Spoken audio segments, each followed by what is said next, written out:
Hey Sulani, how you doing today? Good to see you. Oh, hi, Kaya. I'm doing well. Actually, I'm excited about our conversation and just looking forward. How are you doing today? Excellent. Me too, me too, me too. Yeah, so let the viewers know who you are, what you do, and why you do it, Sulani. Oh, all right. So my name is Hlulani Mahlawuli. So I am a registered wellness counselor, a positive psychology coach. So I am passionate about working with children, teens, young adults, and parents. So I help them to navigate and improve their mental and emotional well-being. So my work focuses more. It focuses more on fostering resilience and emotional awareness. And yeah, it is. So that's me. I also offer Christian counseling, help people to support them, providing a holistic approach. So yeah, in short, that's me. Excellent, excellent. Yeah, so when you look back and you think about like what it was that was going through your mind when you decided to go down the path that you went down, what was your thought process at the time that led you to actually say this is what you wanted to do going forward? It's throughout my entire life, I would say, throughout my life, I've been a person that people find comfortable approaching, I would say. So, whether in my family, in church, at school, in my everyday places, like shopping complexes, people will often like get drawn to me. Like they would go as far as opening up to me, telling me their personal matters or sharing their personal matters with me. So that's when I've seen that counseling. I didn't choose counseling; it chose me. So initially, I wanted to study something along the lines of health, something like radiography, nursing. But yeah, I find myself here helping people to navigate their emotional and well-being and supporting them, walking them through the journey with empathy, understanding, and guidance. So yeah, that's what I can say. Excellent, excellent. Now, speaking about people's personal matters, because you mentioned you work with people and their personal matters a lot of things that come up in people's issues is issues in their relationships, and it can tend to affect their mental health as well. So, when you look at yourself, when you look back once again at past relationships, what kind of Mhm. struggles would you say you've had in past relationships, and how did you overcome those struggles? All right. I would say that I have come to understand that love enough, I would say, love enough in a relationship is not enough. Love alone is not enough, I mean to say, because most people they used to say love alone is enough. So I personally believe that it is a myth. And also communication. Love it must be supported by communication, mutual respect, and emotional regulation. So yeah, and shared values also. So yeah, that's what I can say. I don't have I don't have a past relationship experience, but yeah, that's what I can say. Love alone is not enough in a relationship. Right, right. When you say you don't have a past relationship experience, like Mhm. obviously at the same time you have had interactions with the opposite sex in maybe some type of like a partnership. Is that the case? Yes. So my now fiancé is my back high school lover. So I don't have much of past experience relationship, but interacting with him, I would say that when love is present or love is presented in a correct or a healthier way, it helps people to grow closer without losing their individuality. Right, right, right. And when you look at like your current fiance that you're with, and you look at like the history between the two of you, like what kind of struggles, if any, would you say you guys have had, and how did you overcome those? I would say that relationships or our relationship dynamics are actually shaped by our childhood development, right? How the caregiver raised you. So with me and him, we grew up from similar backgrounds. So it helped us a lot to reshape our influences, or to reshape whatever challenges that we face and communicate them effectively and openly. So we never had much of struggles, because we knew we were self-aware of ourselves, and we had like more of the same personality traits. Right. You know, often people will say that opposites attract, but it seems like in your case, it was the similarities that Mhm. attracted the two of you. So would you say that the similarities are actually more important in a relationship than the differences?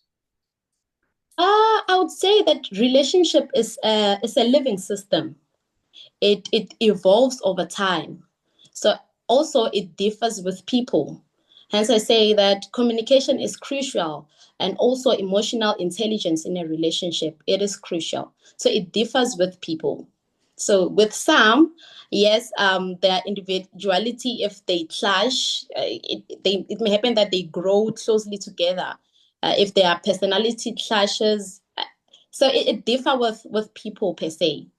For sure. Now, like one thing that does affect people's relationship is like Mhm. balancing like their intimate life with their work life. You know, a lot of partners complain that their partner Mhm. is always too busy and doesn't have enough time for them. But at the same time, like they need to work to, you know, provide for the family and things like that. So, with Yeah. that being said, like, what do you feel like needs to be done, like to create that work and intimacy balance when there's a problem with that in the relationship?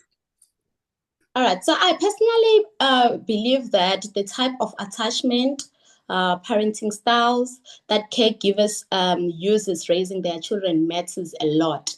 So to balance intimacy and career, it comes a long way. It is a process per se, because when one is on that stage, meaning now they resist intimacy, to and all they want to be independent, and they want to be independent per se. So I would say that um, hmm, all right, so I become blank, but okay, let me try to process the time once No more. problem. Take your time. Take your time. Okay, so yes, the type of attachment and parenting styles a caregiver uses to raise their children, it affects how we engage in our relationships later in life. So to bridge the gap between intimacy and career, it is a process, and a relationship is a living system, as I said. So it evolves over time. So guidance, communication can speed up the process to bridge the gap. So when one is on that stage of not being able to bridge the gap between intimacy and career, um, they need to find balance, whether through the guidance of coaches, or the guidance of therapists or counselors. They need to find balance. So immediately when they identify that problem, they need to go and find help, whether by using the tools of relationship. The tools of relationship can include journaling, and also reminding themselves of their love languages, and also to pause and reflect on the relationship. It can quicken the process of improving their relationship in terms of intimacy and career, and balancing the two. Excellent. Now, you know, you speak a lot about, you know, the caregivers and things like that, you know, and oftentimes, like when people get together, there's a lot of like a spark in their relationship, and then they like, you know, have children, and sometimes it diminishes that spark. Do you feel like the spark that is diminished because of the children is like a natural process, or is there something that happened that shouldn't have happened that caused that diminishing spark between them? I would say that one of the mistakes that people do is to think that children are the part of the marriage or a relationship. Children are the product of the relationship. That's one thing that people need to understand. So the spark must keep on even when the children are there or not there, because they are just the product of the relationship. So the spark must continue. Right, right. And when people struggle like with that because they're trying to make time for the children and make time for their partner as well, because to keep that spark going, like what kind of things can they do? Is there a way that they can include the children, or it has to be separate from the children to keep that spark going? All right, they must exclude the children, right? Because parenting alone, it is a personal thing, right? So they must use their parenting styles to parent the children aside, and also have their relationship dynamics on hand on their relationship. So a relationship doesn't include the children. As I said, the children are the product of the relationship of the marriage. Excellent, excellent. Now, another thing that causes issues or can cause issues within relationships is Mhm. expectations in relationships. When people like look at gender roles, for example, traditionally, like one person is always leading in the relationship, and the other person chooses to follow in the relationship. And some people feel like there's no need for gender roles. We're all individuals, and we should be able to find a way to work together. And other people say that gender roles are very natural, is the natural way, and it's the way it's supposed to be. So, with that being said, what is your viewpoint on gender roles and expectations in relationships around that? All right. I would say that the gender roles doesn't go hand in hand with expectations, but it goes hand in hand with socialization, right? So from a young age, children are taught like specific gender behaviors. So those social norms, they influence how men and women interact later in life. Like for example, a child or a girl child is taught to play with a doll, I would say, and they are taught to, or they are encouraged to nurture, to care give, to take care. Hence, they use like kitchen stuffs as toys. On the other hand, the boy child, he is taught or shaped by the society to suppress their feelings. So that alone can contribute or influence a relationship in many ways. One of the things that I can say it largely contribute in is power imbalance and also unmet needs in a relationship. So it doesn't much contribute or is linked to expectations. Gender roles is largely linked with socialization only in a relationship. So Right. yeah.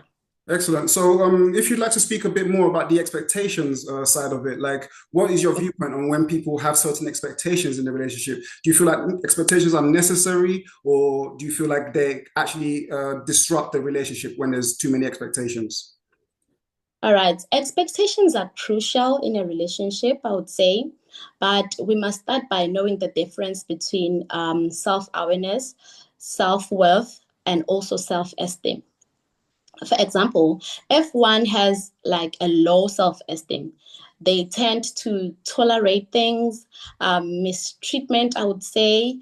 And also, if one has a self-worth, they take wiser decisions. They also build boundaries and support boundaries and have emotional independence. So, yes, I would say for me, you must know those for one to have defined expectations in a relationship.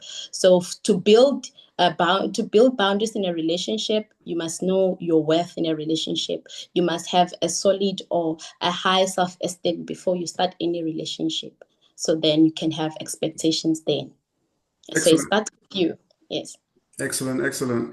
Now, some people feel like, they just want some freedom in their life, like sometimes the expectations are too much and it's taken away from their freedom. And they start looking at different styles of relationships. They're familiar with monogamy, but like maybe the expectations in that setup wasn't for them. So they start looking at things like non-monogamy and what else is available to them.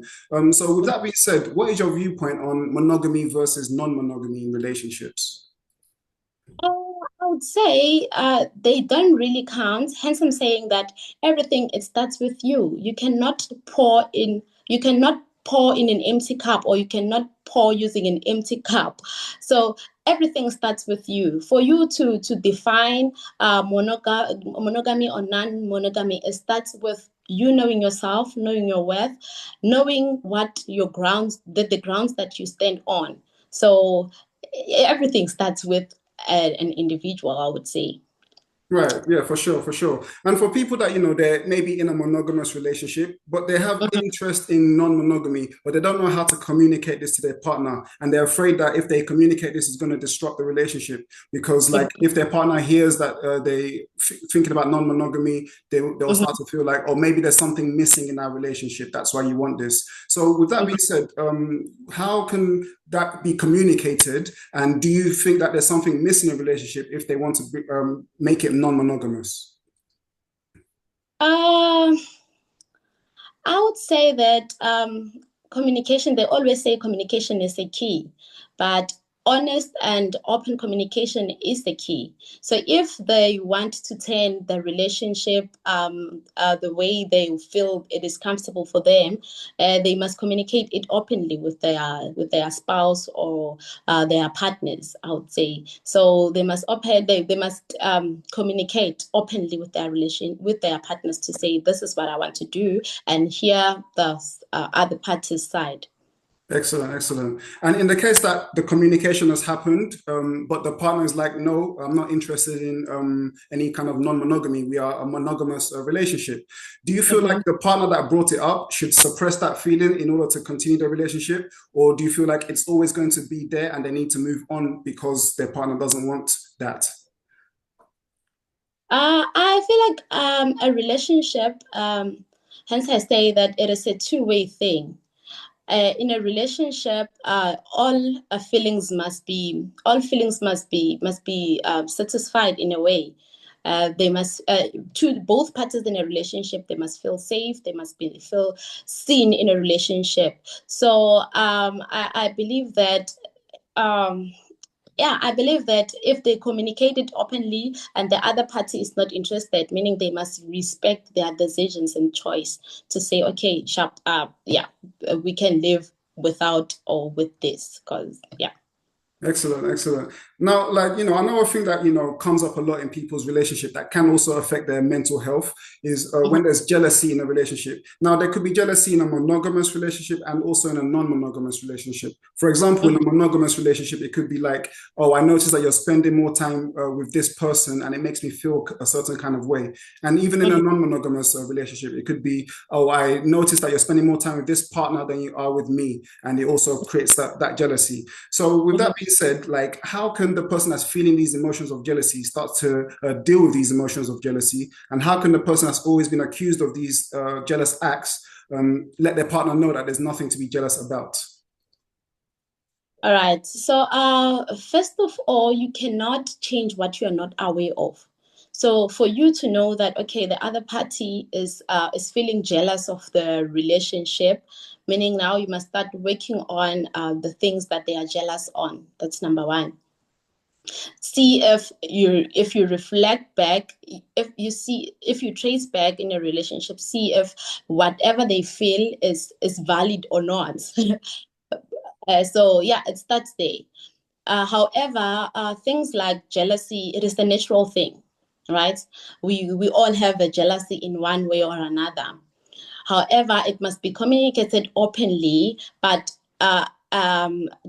things like jealousy must start within ourselves. Ish, I'm kind of nervous. It's okay. It's okay. Yeah, Just take so your time. it starts with us knowing ourselves, knowing our having boundaries also in a relationship, knowing okay, this is my expectations, this is my boundaries, this is my choice. So it starts there. Right, right. Excellent, excellent. Like, and, sometimes, like, the jealousy is just like a feeling and there's nothing behind it. But sometimes Mhm, there is something behind it. Sometimes, there's been infidelity in a relationship. And when there's mhm, infidelity and the trust has been broken, this is another major thing that affects people's mental health when they feel like they trusted someone and that trust mhm, was broken through something like infidelity, right? mhm, So some people feel like once there's infidelity, that's it. The relationship is done. There's no way back. And some people feel like, okay, this has happened, but we can communicate about what happened and we mhm, can work through it and continue continue our relationship. So in that context, do you feel like forgiveness after infidelity is something that's warranted and a relationship can continue after that? Or do you feel that there'll always be an issue because of what happened? All right. So a healing journey is each, right? Uh, People must learn to heal alone. Um, so forgiveness will differ on how they take accountability to whatever that made them to break the trust. So both parties must play their role on forgiveness, on the issue of forgiveness. They must all play their role. So it is each person must find a way of dealing with forgiving their partners. Right. And do you feel like the relationship can get back to where it was and continue to progress? Or do you feel like even if there is forgiveness between the two, that Mhm. there will always be some kind of element of distrust or lack of trust because it's already happened in the past? It will depend on how the person healed, right? Because healing is not fixing, but healing is integration, trying to build on whatever pieces that they have. So Mhm. obviously they will have flashback on what happened and what led to the mistrust. Right, for sure, for sure. Now, moving on to like, brand new relationships now, when people meet someone that's brand new, there's a lot of chemistry that they're feeling. There's a lot of sparks going on and even butterflies, some people feel, right? And some people, it's to the point that they want to like really immerse themselves in the relationship and they start to lose their sense of self in the process. So how can people immerse themselves in a brand new relationship without losing their sense of self in the process? All right. Firstly, I would say butterflies. I wouldn't say that butterflies is a bad or a good thing, but anything that make you to lose your individuality, I don't think it is a good thing. I think it is something that will lead to a toxic relationship because you are losing yourself. If you lose yourself within the process, meaning there is nothing that you can offer. Right, right, right. And when someone starts to realize, okay, like I'm immersing myself in this person, I love this new relationship, but I do feel like I'm losing myself. How can they like, start to control that? Because it kind of becomes like a wave where they just fall into this new relationship and this new person because of their emotions. So how can they control that once they're aware of that? It is taking one step at a time, taking one step at a time, and knowing what are the expectations in a relationship. Um, they must know that it is not more about the other person, but it is more about them. So, say they must know that if it is about them, meaning they must know that a relationship takes time. It takes time to build up to be to have good factors, I would say. For sure, for sure. Now, you yourself, as a counseling psychologist, you've spoken to different people about their emotional well-being and things like that. What would you say is the biggest thing that you've learned from the people that you've spoken to that needs to be addressed? One thing I would say that I have learned is that most people they feel like healing is just something that happens overnight. So healing is like taking antibiotics. So it is a finished course. It is something that you must do without using any distraction of going out or maybe starting to date when you are not ready. It is something that starts with you. And immediately when you start with the process of healing, there are times where you feel lonely because you start setting boundaries and seeing things from a different perspective. So it starts there. So I've seen that most people feel like when they've attended the first session and they feel better, they start to say, okay, now I'm okay, and they break the so stop going to the counseling session feeling that they are now fine. Right, right, right, right. So, in essence, for them to continue and finish the course, because Mhm. for example, like antibiotics, even though you might be feeling better, it's finishing the course that actually clears whatever is the issue. Would that be correct? Yes. Excellent, excellent. Well, Hlulani, like, thank you so much for coming on. Thank you for everything that you've shared. It's been a pleasure having you. And for the audience, Hlulani is now with us on Mates Coach, so you can find her on Mates Coach. The links to her profile, or Mates Coach profile, will be in the description, and also the links to her socials as well. And once again, thank you so much, Hlulani, for coming on. Any final words before we wrap up? Thank you so much for having me. So You're very welcome. I would say to people who are struggling with relationship dynamics, I would say they must know that it starts with them. So they must never underestimate the power for healing on their own. And they must know that whether the relationship continues or it doesn't continue, their growth is never wasted. And they must remember that they must seek for help. Seeking for help from coaches, psychologists, therapists is not a sign of weakness, it is a sign of strength. Excellent. Thank you so much, Hlulani. Okay, thank you.